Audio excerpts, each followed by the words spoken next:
이스라엘 들으라 생명의 말씀 야훼님은 우리의 주님이시니. 참여 예수님 안녕하세요. 오늘 성경 맛들이기 에스테르기 5장 1절에서 7장 10절까지 함께 읽겠습니다. 성부와 성자와 성령의 이름으로 아멘. 말씀은 바로 내 곁에 있고 내 입에 있고 네 마음에 있다. 주님 성령의 빛으로 저희 눈을 여시어 주님의 길을 보게 하시고 저희 귀를 여시어 생명의 말씀을 듣게 하소서. 아멘. 성부와 성자와 성령의 이름으로 아멘.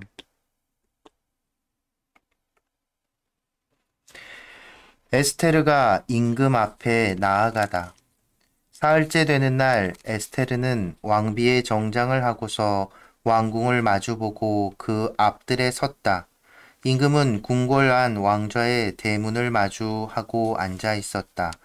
에스테르 왕비가 뜰에 서 있는 것을 임금이 보고 그를 귀엽게 여겼다. 그래서 임금이 자기 손에 든 황금 왕홀을 그에게 내밀자 에스테르는 가서 왕홀 끝에 손을 대었다. 사흘째 되는 날 기도를 마친 에스테르는 기도복을 벗고 화려한 옷을 입었다. 그는 호화롭게 차려입고서 모든 것을 보시는 구원자 하느님께 간청한 뒤 두 시녀를 데리고 나섰다. 그리고 기운이 없는 듯한 한 시녀에게 몸을 기대자 다른 시녀가 그의 옷자락을 받쳐들고 뒤를 따랐다. 홍조를 띤 에스테르는 지극히 아름다웠다. 그의 얼굴은 사랑받는 여인처럼 화사했지만 마음은 두려움으로 조여들었다. 에스테르는 문들을 모두 지나서 임금 앞에 섰다.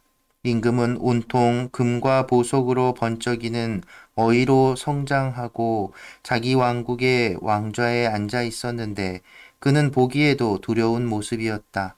그가 영광으로 빛나는 얼굴을 들고 지극히 노여운 눈으로 쳐다보자 왕비는 실신하여 쓰러지면서 창백한 얼굴로 앞서가는 시녀의 머리에 몸을 기대었다. 그때 하느님께서 임금의 영을 부드럽게 바꾸어 놓으시자 임금은 깜짝 놀라 왕좌에서 벌떡 일어나 왕비가 정신을 차릴 때까지 그를 팔에 안았다. 그러고서는 다정한 말로 위로하며 말하였다. 에스테르 웬일이요? 나는 당신의 오라버니요. 안심하오. 당신은 죽지 않을 것이요. 우리의 법규는 평민들을 위한 것이라오. 다가오시오. 그러고는 황금 왕호를 들어 에스테르의 목에 댄 다음 그를 껴안아 입맞추고 말하였다. 나에게 말해보. 에스테르가 그에게 말하였다. 임금님, 저에게는 임금님이 하느님의 천사처럼 보였습니다. 그래서 임금님의 영광에 대한 두려움으로 저의 마음은 혼란에 빠졌습니다. 임금님은 놀라우신 분이십니다. 임금님 또한 임금님의 얼굴은 인자하심으로 충만합니다. 에스테르는 이렇게 말하다가 실신하여 쓰러졌다. 그러자 임금은 깜짝 놀라고 그의 시종들은 모두 왕비를 위로하였다. 임금이 그에게 말하였다. 에스테르 왕비, 무슨 일이요? 그대의 소원이 무엇이요? 왕국의 반이라도 그대에게 주겠소. 그러자 에스테르가 말하였다. 임금님께서 좋으시다면 제가 하만을 위하여 마련한 연회에 임금님께서 오늘 그와 함께 와 주셨으면 합니다. 이에 임금은 에스테르의 말대로 할 터이니 하만을 곧바로 데려오너라 하고 분부를 내렸다.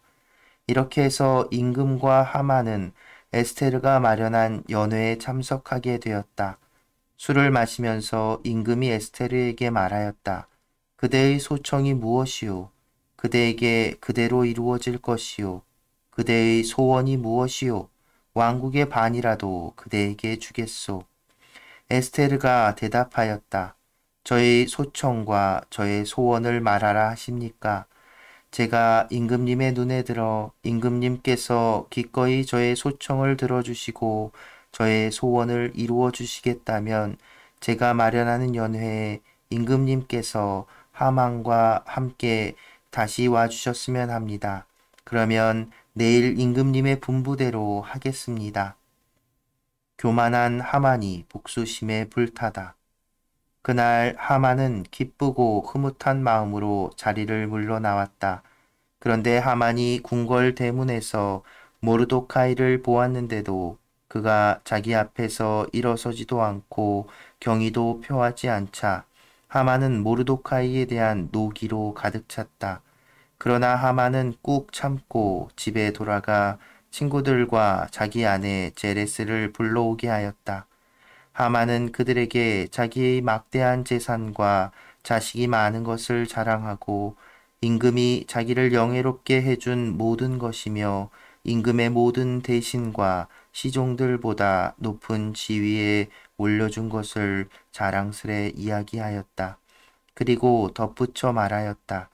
그뿐만 아니라 에스테르 왕비는 손수 마련한 연회에 나만 임금님과 함께 오도록 했다오. 게다가 나는 내일도 임금님과 함께 그분께 초대를 받았소. 그렇지만 유다인 모르도카이가 궁궐 대문에서 근무하는 것을 보는 한 이 모든 것이 내게는 만족스럽지 않소. 그러자 그의 아내 제레스와 그의 모든 친구들이 말하였다. 높이 50자짜리 말뚝을 만들어 내일 아침에 임금님께 말씀드려서 모르도카이를 거기에 매달게 하십시오. 그러고 나서 임금님과 함께 기쁘게 연회에 가십시오. 이 제안이 하만의 마음에 들어 말뚝을 만들게 하였다. 모르도카이가 영광을 받다. 그날 밤 임금은 잠이 오지 않아 주요 사건을 기록하는 일지를 가져와서 읽게 하였다. 그러자 어전지기들 가운데 크세르크세스 임금을 해치려 꾀하였던 빅탄과 테레스라는 임금의 내시 둘을 모르도카이가 고발하였다는 기록이 발견되었다. 이 일로 해서 모르도카이에게 무슨 영예와 영광이 베풀어졌느냐 하고 임금이 묻자 임금을 모시는 젊은 시종들이 그에게 아무것도 베풀어지지 않았습니다 하고 대답하였다. 그러자 임금은 뜰에 누가 있느냐 하고 물었다. 때마침 하만이 자기가 세운 말뚝에 모르도카이를 매달기 위하여 임금께 청하려고 왕궁 바깥 뜰에 들어섰다. 그래서 임금의 젊은 시종들이 그에게 하만이 뜰에 서 있습니다 하고 대답하자 임금이 들어오게 하여라 하고 분부하였다.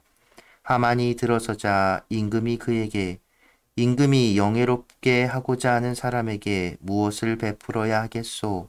하고 묻자 하만은 임금님께서 나 말고 누구에게 영예를 베풀고 싶어 하시랴 하고 속으로 생각하였다. 그래서 하만은 임금에게 말하였다. 임금님께서 영예롭게 하시고자 하는 사람에게는 임금님께서 입으시던 어이와 임금님께서 타시던 말을 내우게 하시어 그 말의 머리에 왕관을 씌우게 하신 다음 의복과 말을 임금님의 가장 고귀한 대신의 손에 들려보내시어 임금님께서 영예롭게 하시고자 하는 사람에게 입히고 그 말에 태워 성읍 광장을 돌게 하면서 임금님께서 영예롭게 하시고자 하는 사람은 이렇게 된다 하고 그 앞에서 외치게 하시는 것이 좋겠습니다. 그러자 임금이 하만에게 말하였다.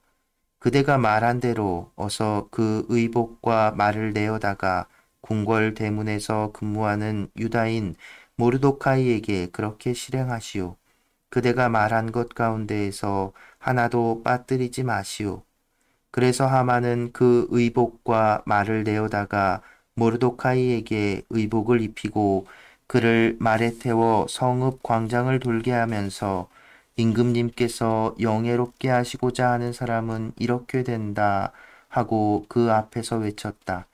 그런 다음 모르도카이는 궁궐 대문으로 돌아가고 하만은 슬퍼하면서 머리를 감싼 채 급히 자기 집으로 갔다. 하만은 아내 제레스와 자기의 모든 친구들에게 자기가 당한 일을 죄다 이야기하였다. 그러자 그의 고문들과 아내 제레스가 말하였다. 모르도카이가 유다족 출신이라면 이제 그 앞에서 무너지기 시작한 대감은 그에게 대적할 수 없을 뿐더러 그 앞에서 무너질 수밖에 없습니다. 하만이 몰락하다. 말이 채 끝나기도 전에 임금의 내시들이 들어와서 에스테르가 마련한 연회에 하만을 급히 데리고 갔다. 그리하여 임금과 하만은 에스테르 왕비의 연회에 함께 갔다. 임금은 이 둘째 날에도 술을 마시면서 에스테르에게 말하였다. 에스테르 왕비, 그대의 소청이 무엇이요? 그대에게 그대로 이루어질 것이요. 그대의 소원이 무엇이요? 왕국의 반이라도 그대에게 주겠소. 그러자 에스테르 왕비가 대답하였다. 아, 임금님, 제가 임금님의 눈에 들고 또한 임금님도 좋으시다면 제 목숨을 살려주십시오. 이것이 저의 소청입니다. 아울러서 제 민족을 살려주십시오. 이것이 저의 소원입니다. 사실 저와 제 민족은 파멸되고 죽임을 당하고 절멸되도록 이미 팔려나간 몸들입니다. 만일 저희가 남종과 여종으로 팔려나갔다고만 해도 저는 입을 열지 않았을 것입니다. 그것이 임금님을 성가시게 해드릴 만큼 큰 위난이 아니기 때문입니다. 크세르크세스 임금이 에스테르 왕비에게 말하였다. 도대체 그 자가 누구요? 그렇게 하려고 마음먹은 그 자가 어디 있소? 에스테르가 그 적과 원수는 이 사악한 하만입니다 하고 대답하자 하만은 임금과 왕비 앞에서 경악하였다. 임금은 격분하여 술자리를 차고 일어나 대궐 정원으로 나갔다. 하만은 에스테르 왕비에게 목숨을 살려달라고 애원하려고 그 자리에 서 있었다. 자기에게 닥쳐올 불운을 이제는 돌이킬 수 없음을 보았기 때문이다. 임금이 대궐 정원에서 연회석으로 돌아왔을 때 하만은 에스테르가 있는 평상 위에 쓰러져 있었다. 이에 임금이 말하였다. 이 자는 내가 집에 있는데도 왕비를 폭행하려 하는가? 임금의 입에서 말이 떨어지자마자 하만의 얼굴이 가려졌다. 내시들 가운데 하나인 하르보나가 임금 앞에서 말하였다. 마침 말뚝이 하나 있습니다. 그것은 임금님을 위하여 유익한 보고를 한 적이 있는 모르도카이를 노려 하만이 마련한 것인데 하만의 집에 서 있으며 높이는 쉰자가 됩니다. 그러자 임금이 그 자를 그 위에 매달아라 하고 명령하였다. 사람들은 하만이 모르도카이를 노려서 세운 바로 그 말뚝에 그를 매달았다. 그제야 임금의 분노가 가라앉았다. 성부와 성자와 성령의 이름으로 아멘. 말씀은 내 발의 등불이요 나의 길의 빛이옵니다. 주님, 저희가 성경을 생명의 말씀으로 믿고 기도하며 살고 선포하게 하시어 언제나 성령 안에서 평화와 기쁨을 누리게 하소서. 아멘. 성부와 성자와 성령의 이름으로 아멘. 찬미 예수님, 안녕하세요. 네, 드디어 극적인 일이 이제 벌어졌죠. 음, 에스테르가 임금님 앞으로 나아가서 이제 뭐랄까요, 반전이 시작되는 상황입니다. 우선 5장을 보면 이제 1절, 2절까지 내용이 있고 다시 이제 우리가 앞서 제가 설명드린 것처럼 히라버로 된 성경에서 70인역에서 추가된 그 내용이 이 동그란 숫자로 5장 1절에서 16절까지 이렇게 첨가가 돼 있지요. 그러니까 어떤 책에는 그 1, 2절이 나와 있지 않고 이 동그란 1절로 표시된 곳도 있고 포함된 곳도 있고 뭐 이렇게 복잡한 겁니다.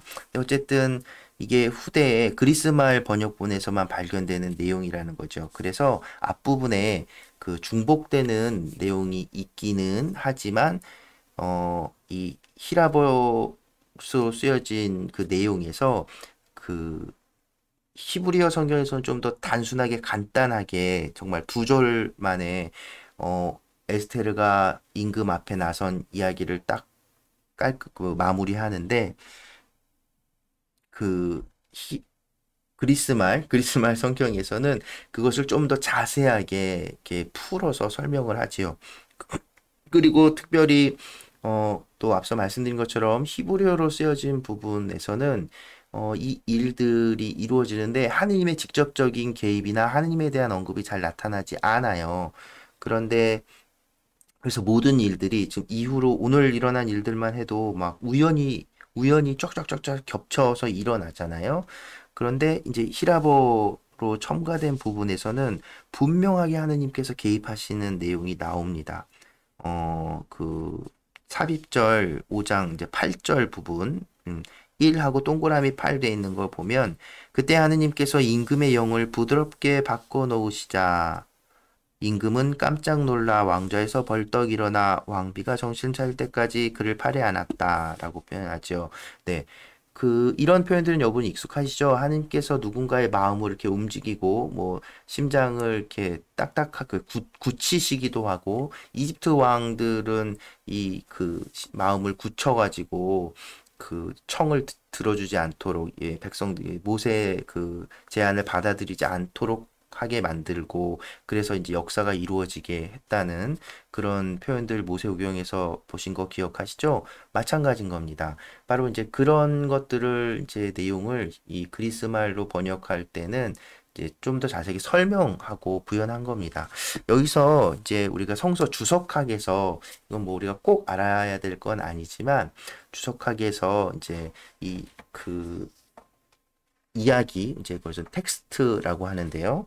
이 이야기 어떤 하나의 단락이나 어떤 두루마리나 고문서들이 있죠. 이것이 어느 것이 문헌들이 어느 게 더, 앞에 쓰여지고 어느 게 더 나중에 쓰여진 것이냐 이런 판단하는 기준 중에 하나가 되는 게 그런 게 있어요.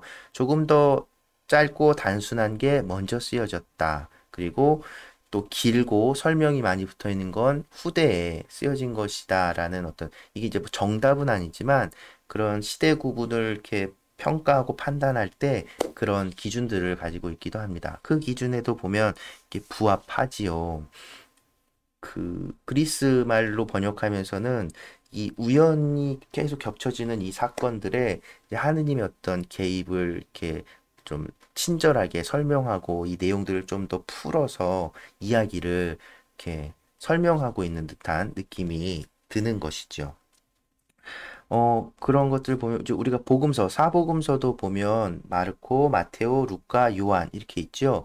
여러분 마르코복음 우리 다시 읽었는데 마르코복음 기억하시죠? 마르코복음이 가장 짧고 그다음에 그다음에 루카, 그다음에 요한 이렇게인데 단순하게 길이만으로는 추정하지만 제일 짧은 게 마르코복음이에요. 이 마르코복음이 가장 먼저 쓰여졌을 것이라고 학자들은 주석학적으로 평가를 하죠. 물론 짧기 때문에만 그런 평가를 내리는 건 아니고 여러 가지 기준들이 있지만 이제 제가 말씀드린 이 한 가지 조건 이것에도 그것이 부합하는 것이죠. 그리고 내용을 봤을 때도 여러분 생각해 보시면 예를 들어서 마테오복음이나 루카복음은 설명들이 더 많이 있어요. 특히나 루카복음에는 히브리 말이나 히브리 문화 이런 것들에 대해서 모르는 사람에게 이야기해 주는 듯한 설명들이 추가될 때가 있단 말이죠.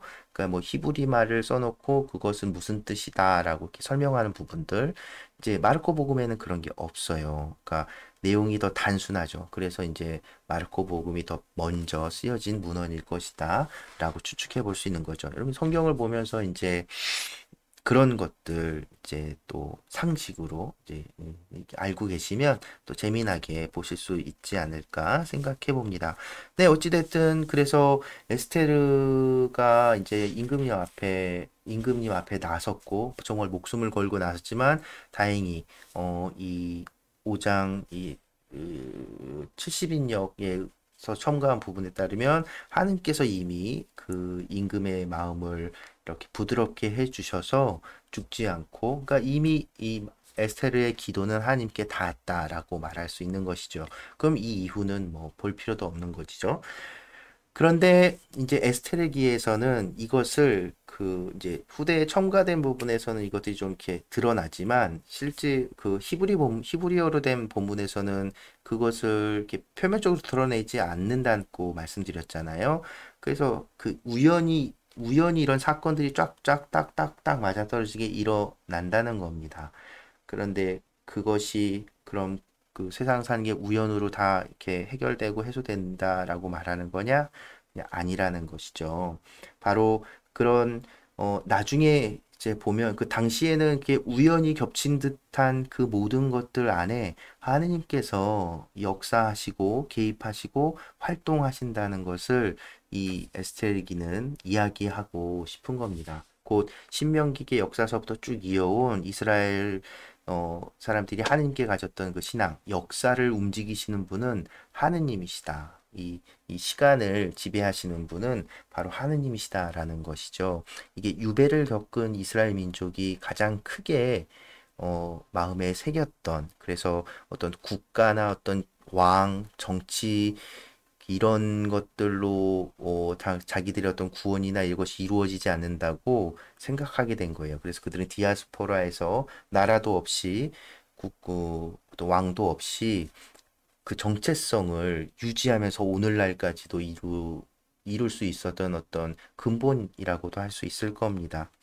근데 이건 굉장히 놀랍고 당시 지금까지도 이어오는 그 뭐랄까요, 그 인간의 역사 안에서 굉장히 그 놀라운 성찰이고 좀 다른 유래를 찾아볼 수 없는 일이기도 합니다. 그런데 이제 그들 역시도 그 정체성, 하느님과의 관계에 대한 것을 이제 자기들에게만, 자기 민족에게만 이렇게 좁혔죠. 그런 와중에 예수님께서 그 생각을 정말 모든 민족, 모든 인간들에게 넓힌 겁니다. 음. 그러니까 하느님께 선택된 하나의 민족, 그들을 통해서 그들이 선택된 민족, 선택을 받긴 했지만 그 선택은 그들에게만 구원이 고 그들에게만 하나님의 축복이 있을 것이라는 선택이 아니라 예수님 그것을 더 확장시킨 것입니다. 그들을 통해서 모든 사람, 하느님이 주관하시는 그 모든 역사와 그 시간, 모든 민족들이 하느님의 그 복을 받게 될 것이란, 구원받을 것이라는 이야기로 확장되는 것이죠. 오늘 이야기에선 또 뭐 신학적인 이런 부분들 제외하고서도 이 하만이라는 사람의 이 모습이 좀 자세하게 드러나고 그 마음속 생각까지도 드러나잖아요. 근데 이제 교만한 모습을 보이죠. 자기 이제 성공했고 힘도 막 이렇게 세지고 이 어떤 권력이나 이런 부, 이런 것들이 얼마나 허망한지 한순간에 그냥 끝나버리잖아요.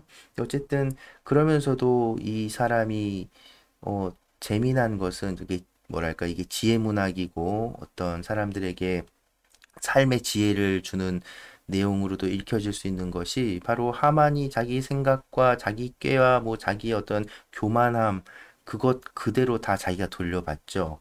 어, 자기가 받고 싶은 그 영광이 모르드카이에게 가고, 그리고 모르드카이를 그 죽이려고 했던 그것이 자기 죽음으로 이끌어지는 그런 이 반전이 일어나는 이야기들. 그래서 이게 실제로 이런 일이 있었다라기보다는 정말 이렇게 정말 잘 짜여진 하나의 그 이야기, 이 민담이라고 얘기할 수도 있고 역사 소설, 어떤 사람들에게 어떤 깨우침과 그 생각의 거리를 제공하는 이야기라고 할 수 있지 않을까 싶습니다. 네, 여러분, 우리가 하나님께 무엇을 청하든 하나님께서는 분명 우리가 생각하지도 못하는 방법으로 내가 생각했던 것과는 또 어쩌면 다른 방법으로 우리에게 우리를 이끌어 주신다는 것 잊지 않았으면 좋겠고요. 그래서 우리가 하나님 앞에 가져야 할 자세는 이 겸손임을 하나님 앞에 그 자비를 청하는 마음임을 잊지 않았으면 좋겠습니다. 그래서 그런 마음을 담아서 오늘 성가 하느님은 너를 지키시는 분이라는 노래인데요. 이 노래를 어디더라? 이문동 성당 청년들이 온라인으로 합창한 영상으로 함께 나누겠습니다. 네, 오늘도 함께 해주셔서 감사합니다.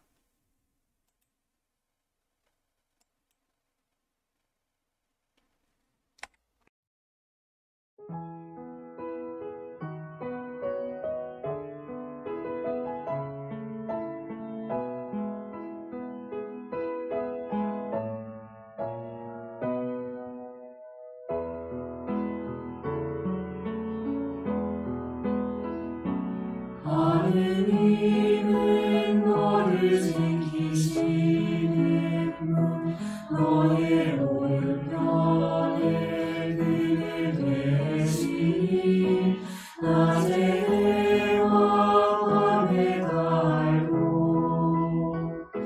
너를 해치지 못하리.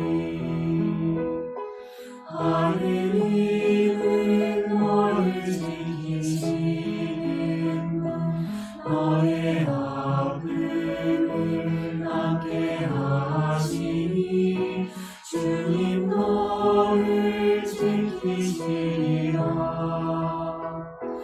너의 생명을 지키시리라.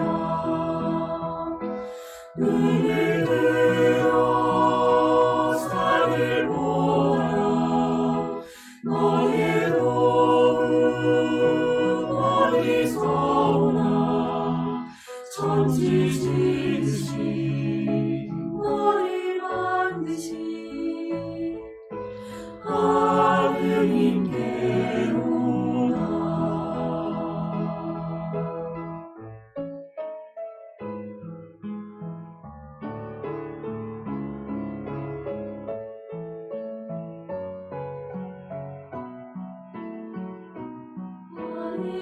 하느님은 너를 지키시는 분 너의 오른편에 그늘 되시니 낮의 해와 밤의 달도 너를 해치지 못하리. 하느님은 너를 지키시는 분 너의 아픔을 낫게 하시니 주님 너를 지키시리라. 너의 생명을 지키시리라. 눈을 들어 산을 보라. 너의 도움 어디서 오나. 천지 지으신 너를 만드신 하느님께로다. 눈을 들어 산을 보라. 너의 도움 어디서 오나. 천지 지으신 너를 만드신 하느님께로다. 천지 지으신 너를 만드신 하느님께로다.